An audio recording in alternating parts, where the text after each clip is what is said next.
This is the new Range Rover, and it's a little bit like the Taj Mahal because it's so smooth. It's as though it's been built out of marble, and it's Indian. Well, actually, Tata that owns Land Rover is Indian. This car was built in the United Kingdom. Anyway, in this video I'm going to talk you around the exterior design, show you the inside, see how practical it is, take it for a drive, and of course I'm going to launch it to see how quick it is from 0 to 60 miles an hour, because I'm Matt Watson and you're watching Car Wow. Buy, sell, Car Wow. Let's start this video by talking about the design of the new Range Rover. So it's all very sophisticated looking. This one has been modified by its owner who's lent me this car, but you can't guess who it is. They might even show up a bit later in this video. Also, normally the car would say Range Rover there, but this one says Urban, probably because this is the only place where the car will be driven in an urban environment. No one's really going to take their Range Rover off-roading, are they? One of the things that I really like about it is the way they've integrated the lights into these panels here, so you don't see the lights at all until they're actually activated. Really, really cool. What's not so cool though are the two shark fin aerials on the roof. Just looks odd. It's as though someone has capsized a catamaran on the top of the car. Anyway, let's move down the sides. Alloy wheel sizes start at 20 inches, rising to 23s, though these look slightly larger for some reason. Also, painted brake calipers. Yeah, that's not factory. Obviously, this car has got a wrap on it. I really like the colour of this. What do you think? Let me know in the comments below. Should Land Rover make a similar satin white available? The owner of this car has also fitted these running boards. Really handy when you get in and out of it. And they've added some different colour schemes to these bits of trim as well. One of the key features about the new Range Rover is how you don't have any trim here where the door meets the window. It's just so smooth and sleek. Oh, and of course, look, you've got poppy-outed door handles. Go away. Yeah. Moving towards the front. It's quite obviously a Range Rover. Isn't it? That design is so familiar. Yeah, it just looks newer, cleaner than the previous generation car. And depending on which model you get, the design of the grille can change slightly. For instance, the SV looks like this. This new Range Rover definitely looks posher than the old car, but it has gone up in price. It starts from just over £99,000, rising to over £180,000 before options. Here on the inside, the Range Rover is a pretty blooming lovely place to sit, to tell you the truth. It's got a really nice clean design to it. Quality is good. There's a noticeable step up in quality over the previous generation car, though it's still not quite there compared to a Bentley Bentayga. Reason being, you've got some cheap materials here on the steering wheel and up here and some other bits and pieces about the place. However, it's very, very comfy. The chairs are lovely. You've got these armrests as well, so you feel like you're in the captain's seat. Also, storage is very good. Look, you've got loads of room under here, and what has the owner left in this? Some chocomel and a couple of random fivers. Yeah. Then underneath here you have some spacious cup holders. Look, in fact, a bottle rattles around in there. And then underneath here, what's this, wireless charging for your mobile phone, but we've got a metallic Sharpie, probably for signing autographs, a Gucci set of sunglasses there, and some more fivers. What is it with the fivers? And look, we've got some USB charging port there as well. Now this trim is all quite shiny, and because it's black plastic, it might actually scratch quite easily, so you've got to be careful with that. Then you have your gear selector there and this rotary dial which controls your different driving modes. Moving on to the climate control, it's separate from the main infotainment screen, which is good, though it is still a bit of a faff to use because you have to push for your seat and pull for your heating or your fan speed. Yeah, so that can be a bit of a faff when you're driving along and you have to look down to go, right, I need to do a push, do a pull, what setting am I on? Oh God, no, I wanted to turn the temperatures down. Come on, stop. How do I stop it? Press or pull, then turn that, see what I mean? Anyway, infotainment system itself, generally pretty slick. It is the best system I've seen on any Jaguar Land Rover product, and you've got a curved screen as well, which should help reduce glare from the big display. Now it's quite easy to navigate through all the different functions, and you've got haptic feedback, so it clicks when you press a button like that. It would be nice if there's actually some physical shortcut buttons, but it's still very, very easy to use. Though to be fair, most people are going to hook up their phone and use that, and I would obviously use an Android phone, but the owner of this car is clearly an Apple person, aren't they? Moving on to the digital driver's display, the graphics are nice and crisp and everything's very clear. The buttons to control it though are a little bit of a faff, and the menus aren't that intuitive. What I can't fault though is the driving position. So obviously being a posh car, you have electrically adjustable steering wheel and loads of adjustment in the seats, which you control using these buttons here. Other things to note, you've got some big door bins. Look, huge bottle, no problem at all. And you've got two glove boxes. So here's one down here. Some more things that the owner's left. Look, we've got some water. Is that a Shiwi? It smells of diesel. It's weird. Anyway, you've got another glove box up here. Look, little one there. Hey! This is all very practical. Let's check out the boot on the new Range Rover. So, it has a classic Range Rover feature, which is a split tailgate, which makes it dead easy to slide things in and out. This actually belongs to the car's owner. They clearly like to box. Anyway, big capacity here, 818 litres, which is slightly smaller, believe it or not, than a Mercedes GLS. Now, if you want to fold down the rear seats because you need even more space for some reason, you just do it by pressing this button. Dead easy. And let's do that one as well. It's relaxing. Although the motor mechanism sounds like a laughing dolphin. Now, there is a bit of a ridge in the floor, so it does make it harder to slide things all the way to the front, as does the fact that this lower part of the tailgate sort of gets in your way, jumps you right in the bollocks. Anyhow, another issue is the low cover. Now, I like the way you remove it. It's quite slick and it feels expensive, but there's not enough space underneath the false floor to store it when it's not in use. And normally in a car video, that would mean that I would yeet this into the bushes. Considering the owner likes boxing, I don't think I will this time. Anyway, here's 5 annoying things about the new Range Rover. This shiny bit of trim down here may look pretty cool, but if the sun is in a certain position, then it just reflects the sun into your eyes. You don't have a physical button for the stop-start system, so if you want to disengage it, you have to use the infotainment screen and press that button there. Then if you're not in the right menu, you have to press that button there, and then you can disengage the stop-start. That's 3 presses instead of 1. Land Rover claim they've taken the new Range Rover upmarket and it's now on a level with the Bentley Bentayga. Tell you what's not on a level with the Bentley Bentayga, and that's the key. This is way cheaper than the Bentleys. You need to up your key game, guys. You need to up your game. The sunroof is a real faff to open. Well, it is on this particular car. So I've got the blind shut. I'm going to one press the sunroof and it should open slightly. Okay, right. I'm going to press it again because I want it open the whole way. But now the roof just shut slightly. If I press it again, it's just opened a bit more. What's going on? How do you get it to open fully? There we go. You have to press and hold it. Is that it? It's all a bit confusing. Why do they make it so difficult? Land Rover is always keen to point out that their cars are proper, capable off-roaders. Well, that being the case, they should come as standard with a spare wheel, because that's what you need if you're off-roading, right? Instead, this car doesn't, you just get tyre sealant goop. In fact, if you want a spare wheel on this car and you've got the 23-inch alloys, it's going to cost you over £1,000 extra. It's not all negative though. Here's 5 good things about this car. If you've got someone tall sat behind you and they're blocking your view out the rear view mirror, don't worry, that second annoying aerial on the roof of the car actually houses a camera, which then feeds into a screen which is hidden behind this glass. Look, all I have to do is flip this switch and now I can see another person blocking my view, and I have no tech to see past them. Each of these headlights contain 1 million little mirrors, and that allows you to have 16 different zones of light which the car can then control, so you don't actually dazzle oncoming drivers because it can actually block out each zone independently as it wants to. Now, a similar system on an Audi only has 8 zones. 16 is twice as good as 8.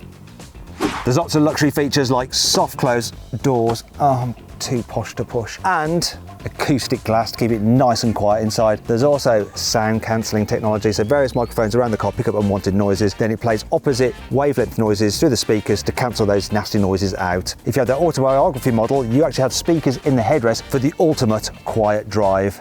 All Range Rovers get rear wheel steering as standard, which can turn the back wheels by up to 7.3 degrees to make it more manoeuvrable to drive in town. More on that in a bit. The car uses the sat-nav to work out when you're approaching a corner and automatically primes the suspension and active anti-roll bars to keep the car nice and flat and comfortable in the bends. Now let's talk about the engines. So there's 2 3-litre straight 6 diesels, one with 300 horsepower and one with 350 horsepower, which is what this car has. Then there's a 3-litre straight-six turbo petrol with 400 horsepower. Now you can get that engine with a plug-in hybrid system with 2 power outputs, either 440 horsepower or 510 horsepower. Then at the top of the range is a 4.4-litre twin-turbo V8 with 530 horsepower. That engine is actually sourced from BMW. Now all cars have an 8-speed automatic gearbox. We've also got 4-wheel drive, though the car can run in 2-wheel drive mode when you're just coasting to save fuel. Anyway, now let's drive it. No, let's not drive the car after what you did last time to my car. I'm going to drive the car, or I'm going to supervise you and you can drive the car. What would you like? Yeah, you come along then. Supervising. Can't be trusted. Right, and let's see what this Range Rover is like to drive. I'm going to start off in town, and I've got a passenger with me. So I'm going to judge your car and you can judge my driving. Okay.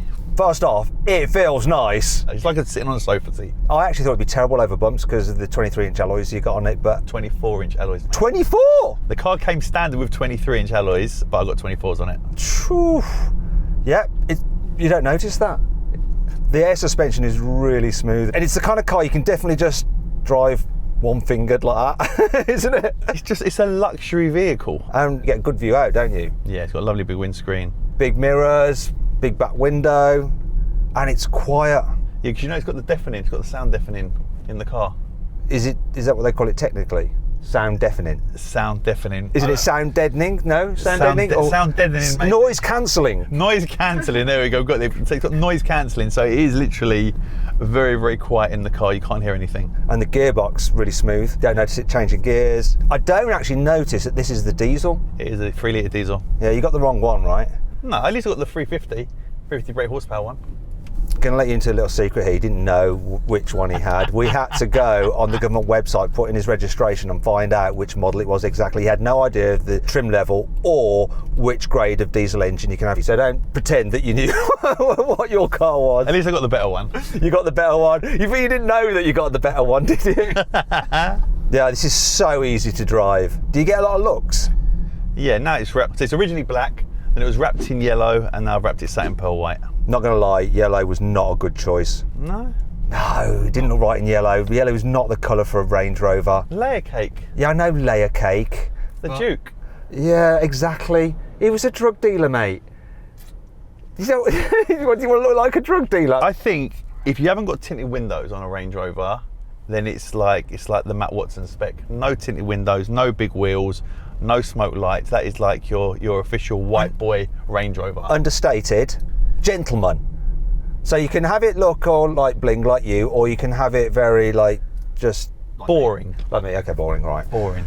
Actually, that is something we should come on to. What do you think about this car as a whole? Is it exciting, boring, relaxing? How would you describe it? How does it compare to your other cars? How long are you going to keep it for?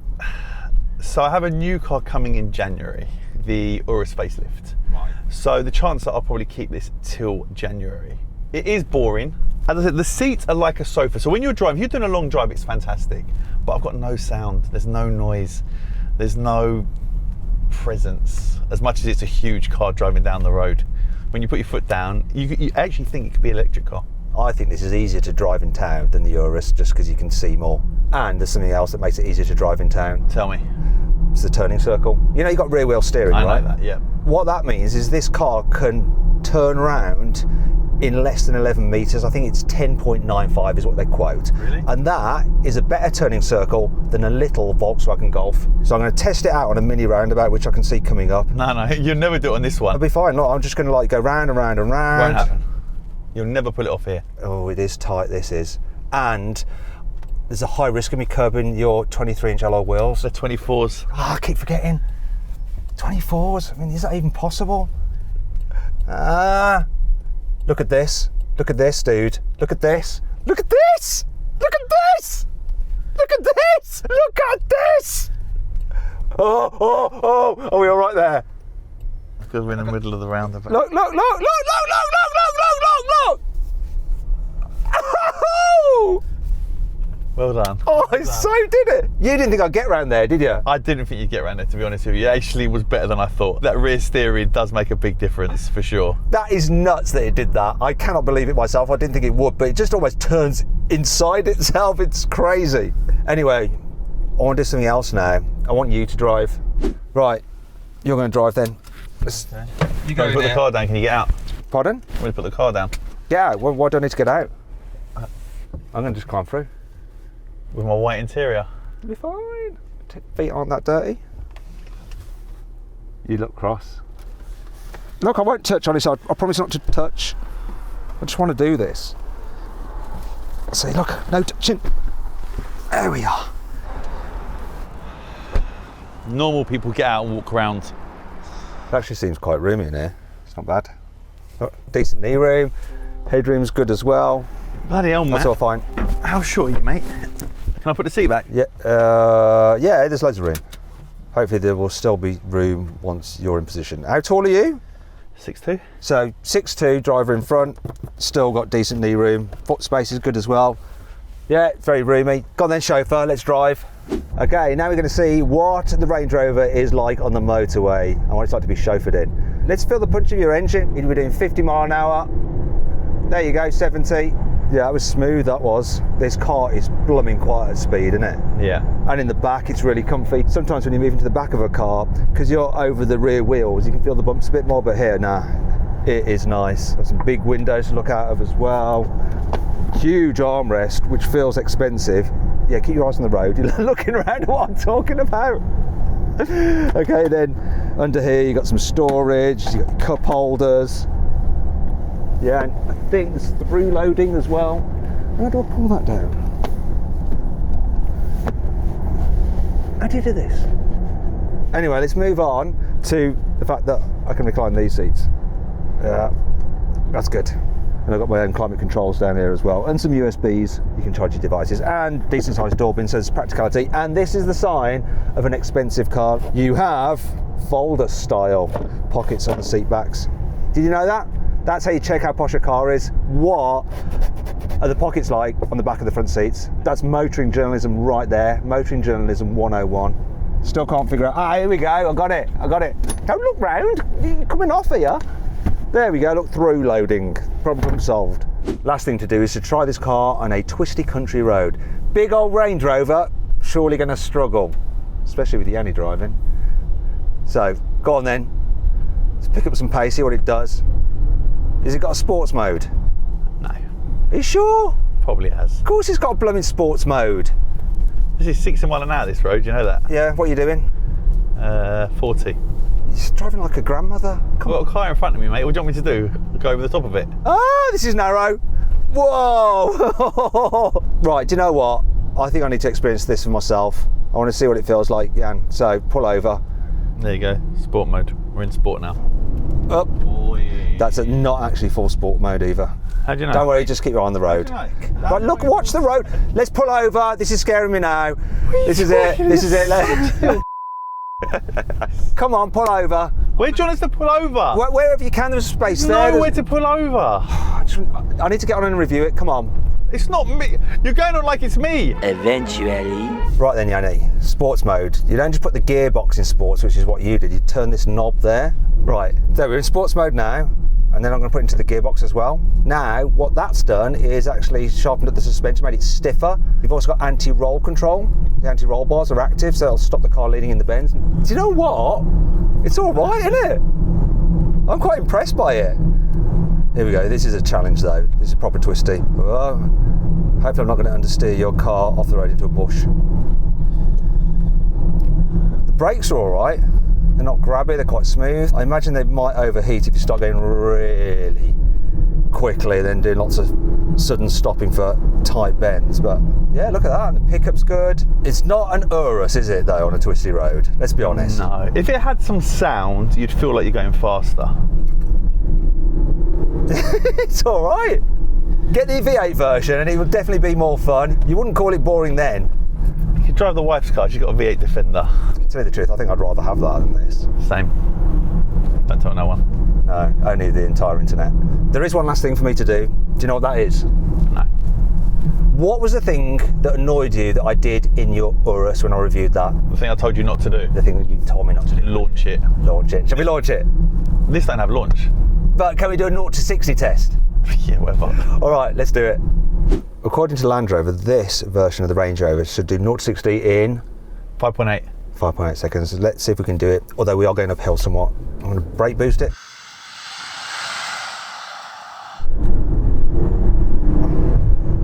There we go. What time did we get? 7.58. That's slow. That is slow, isn't it? But we were going slightly uphill, so do you know what we need to do? We need an average. Let's go back down the hill, but you drive. Okay. Right, what we're going to do now is we found a flat, so we'll just use your time rather than mine. Go on, launch it. Come on! Come on! What's the specialist time again going to say? Come on! 7.8 as well. And that was on the flat. It is what it is. Slow. Your car is slow. You definitely should have got the V8. One last go. You got all the brake boost there. That was better. Come on. Come on. Come on. Yes, that's better. That's better. 6.73. Okay, do you know what the difference was? What? I got dynamic launch on the dashboard. Oh, you said it didn't have launch control. No, and then I found it. Knobhead. Ah. There we go, but still with dynamic launch on the flat it's still almost like a second off. Last thing to do then is a brake test from 60 miles an hour. Let's see how well the brakes stop in an emergency. Go on. 34 metres, that's actually pretty decent considering how big it is. Yeah, that's all right, that is. Shame it didn't launch quite as quick as it should do, even with launch control engaged. Oh well.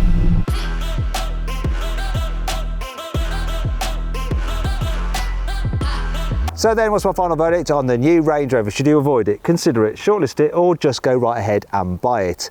Well, if you want a very luxurious feeling SUV, accept no substitute. Get yourself a Range Rover. Just go right ahead and buy it. I hope you enjoyed the video. If you did, give it a like. What do you think of my verdict? Let me know in the comments below. Click on those windows there for some more videos, and on that box there to go to CarWow to find out how much your car is really worth. Thanks for watching.